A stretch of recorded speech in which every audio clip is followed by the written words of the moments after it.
শীতের সকালে দেখাবো আমাদের প্রাণ কৃষক কীভাবে মাছ ধরে থাকে। দেখেন এইভাবেই মাছ ধরে থাকে। একটু তার সাথে একটু সাক্ষাৎ করব। এগুলো জোয়া বলে আমাদের এলাকার ভাষায়।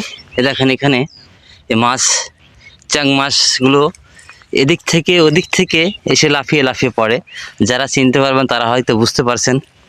এভাবেই প্রাণের কৃষক খুব কষ্ট করে মাছগুলো ধরে।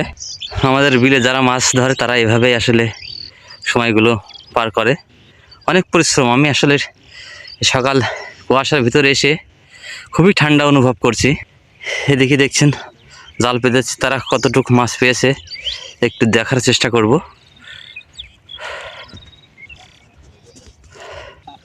অনেক পানি আসলে, দেখেন এভাবেই জালগুলো পাতা আছে এভাবে। কিন্তু এই জাল, অনেক জাল চুরি হয়ে গিয়েছে। আমি ইতিপূর্বে শুনতে পারলাম আমাদের একটি জালের দাম অনেক টাকা, তবু কারা যে চুরি করেছে।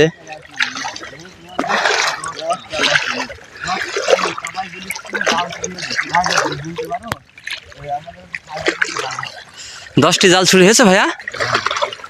ও, মাছ তো মনে হচ্ছে আপনারা বেশি পাননি, শীতের ভিতরে এত কষ্ট করে আসছেন।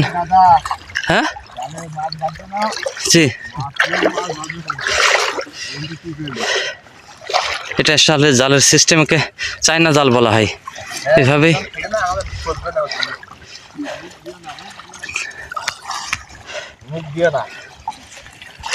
এইভাবে মাছগুলো আসলে সংরক্ষণ করা হয়। দেখেন এত কষ্ট করে, কিন্তু মাছ সেমনটি বাঁধিনি, খুব একটা মাছ বাঁধিনি।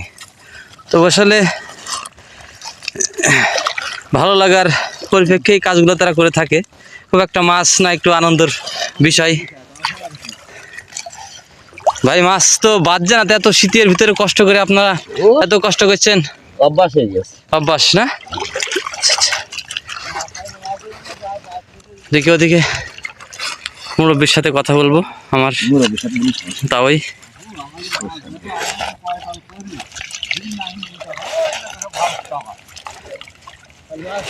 এটাই আমাদের এই বিলের নাম। নাম কি ভাইয়া এই বিলের নাম? সাবাস বিল। সাবাস বিল নামে পরিচিত। কি ভাইয়া? কাদা। কাদা। কাদার সময় মানুষ গরু দিয়ে মই দিয়ে ধান তুলতো। জি জি। মানুষ ওই মহিষ বাঁধতে গেলে সাবাস সাবাস করতো। জি জি জি, এই জন্য নাম পড়েছে সাবাস বিল।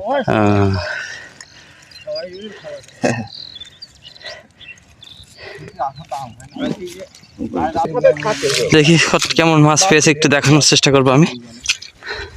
আসসালামু আলাইকুম ওয়া রাহমাতুল্লাহি ওয়া বারাকাতুহু। মাছ ধরতে এসেছেন? দেখি মাছ কেমন মাছ পেয়েছেন। আরে বাবা, এই মাছের জন্য এই ফজরের নামাজ পড়ে এত কষ্ট করে আসেন। এটাই আসলে গরিবের জীবন কাহিনী। আমি ঘুরে ঘুরে আপনাদেরকে দেখানোর চেষ্টা করি। দেখি এই ভাইয়ের মাছ আছে কিনা দেখি একটু। যে এর ভিতরেও মাছ আছে, কিন্তু তেমন নয়নি। বান্দাল 7-8টা ইয়েতে মাছ পেয়েছে। এখন নেশার চলে আসলে করে থাকে এরা। সবাই ভালো থাকবেন, দেখা হবে নতুন কোনো ভিডিও নিয়ে।